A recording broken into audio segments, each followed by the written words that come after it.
DA নিয়ে আবারও খুব গুরুত্বপূর্ণ আপডেট। আর মাত্র ১ মাস পরে সুপ্রিম কোর্টে মহার্ঘ ভাতা মামলার শুনানি।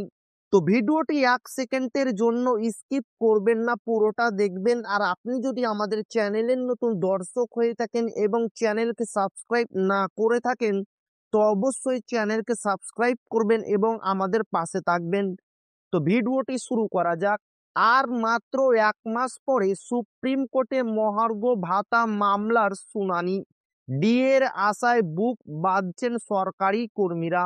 সুপ্রিম কোর্টে ডিএ মামলা। আর মাত্র ১ মাস পরে সুপ্রিম কোর্টে উঠতে চলেছে রাজ্য সরকারি কর্মীদের ডিএ মামলা। এখনো পর্যন্ত যা খবর তাতে ৭ই জানুয়ারি ২০২৫ সালে সুপ্রিম কোর্টে শুনানির জন্য উঠতে পারে মহার্ঘ ভাতা মামলা। ১৪তম শুনানি। ৭ই জানুয়ারি যদি সুপ্রিম কোর্টে ডিএ বা মহার্ঘ ভাতা মামলা উঠে, তাহলে সেটা হবে সেই মামলার ১৪তম শুনানি। ১৩তম শুনানি হয়েছিল চলতি বছর জুলাই মাসে। আশা রাজ্য সরকারি কর্মীদের। সুপ্রিম কোর্টের আগামী শুনানি নিয়ে আশায় বুক বাঁধছেন রাজ্যের সরকারি কর্মীরা। কারণ শেষ শুনানিতে আদালত বলেছিল এই মামলার বিস্তারিত শুনানির প্রয়োজন রয়েছে। ২ জানুয়ারি হাতে কজ লিস্ট। আগামী ২ জানুয়ারি সুপ্রিম কোর্ট কজ লিস্ট দিতে পারে। তাতেই জানা যাবে ডিএ মামলার শুনানি কবে, কখন, কোথায় হবে। কজ লিস্ট নিয়ে বার্তা। কনফেডারেশন অফ স্টেট গভর্নমেন্ট এমপ্লয়িজের সাধারণ সম্পাদক মলয় মুখোপাধ্যায় জানিয়েছেন, এখনই মামলার কজ লিস্ট হাতে পাবেন না তারা। সুপ্রিম কোর্ট বড়দিনের ছুটির পর ২ জানুয়ারি খুলবে। সেই দিনেই কজ লিস্ট দিতে পারে আদালত। ডিএ মামলা শুনবেন সুপ্রিম কোর্টে। এবার ডিএ মামলা শুনবেন বিচারপতি ঋষিকেশ রায় ও বিচারপতি এস ভাট্টি। এই মামলা প্রথম থেকেই শুনছেন বিচারপতি ঋষিকেশ রায়।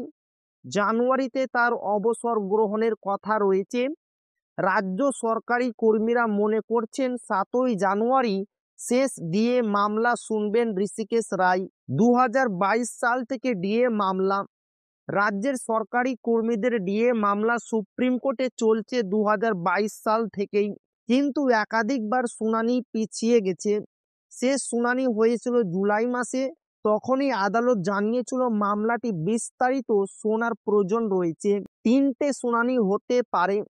রাজ্য সরকারি কর্মীদের একাংশের আশা আর মাত্র ৩ থেকে ৪টি শুনানির মধ্যে ডিএ মামলার নিষ্পত্তি হতে পারে। কারণ এবার আদালত সব পক্ষেরই বক্তব্য শুনতে চেয়েছে। জয়ের আশা। রাজ্য সরকারি কর্মীরা সুপ্রিম কোর্টে ডিএ মামলায় জয় পাবে বলে আশাবাদী। কারণ একমাত্র স্যাট ছাড়া সব ক্ষেত্রেই রাজ্যের সরকারি কর্মীরা জয় পেয়েছেন। হাইকোর্টেও জয়। ডিএ মামলায় রাজ্যের সরকারি কর্মীরা কলকাতা হাইকোর্টেও জয় পেয়েছিল। রাজ্যকে কেন্দ্রের হারে ডিএ দিতে নির্দেশ দিয়েছিল, কিন্তু সে রায়কে চ্যালেঞ্জ জানিয়ে সুপ্রিম কোর্টে দ্বারস্থ হয়েছিল রাজ্য সরকার। তো এই ছিল ডিএ নিয়ে খুব গুরুত্বপূর্ণ আপডেট, যা আপনাদের মাঝে শেয়ার করলাম। তো ভিডিওটি ভালো লাগলে অবশ্যই আপনার বন্ধুদের শেয়ার করবেন, যাতে তাদেরও উপকার হয়। আর আপনি যদি এখনো আমাদের চ্যানেলকে সাবস্ক্রাইব না করে থাকেন, তো অবশ্যই চ্যানেলকে সাবস্ক্রাইব করবেন এবং আমাদের পাশে থাকবেন। তো আবারও দেখা হবে ডিএ রিলেটেড খুব গুরুত্বপূর্ণ ভিডিওতে।